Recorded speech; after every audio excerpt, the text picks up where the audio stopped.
Ay qardaş, diqqətli olun. Şəhərdə keçəlliyindən narazı insanlar gəzir.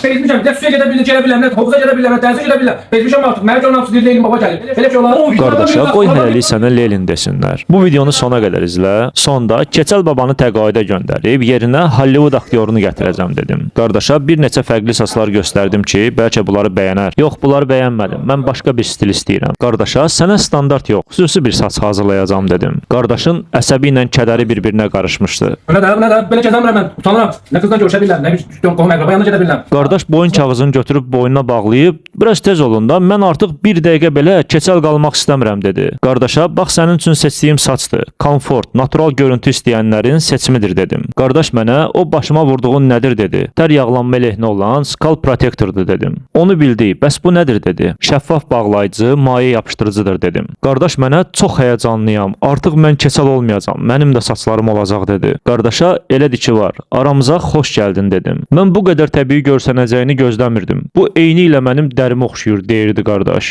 Qardaşa təbii görüntünün bir sirri var. Belə nəticə istəyən adam ilk növbədə qiymətə yox, keyfiyyətə baxır. Çünki ucuz məhsul bir dəfə sevindirir. Keyfiyyətli isə hər gün sevindirir. Qardaş güzgüyə baxıb, düzünü desəm çox peşman oldum. Bilsəydim vaxtında gələrdim. Uzun illəri saçsız kompleks içində keçirtməzdim. Çünki saç insanın təkcə görüntüsünü deyil, özgüvənini də geri qaytarırmış dedi. Bir gün güzgüyə baxıb, kaş əvvəldən etsəydim deməkdənsə, vaxtında qərar vermək lazımdır dedim.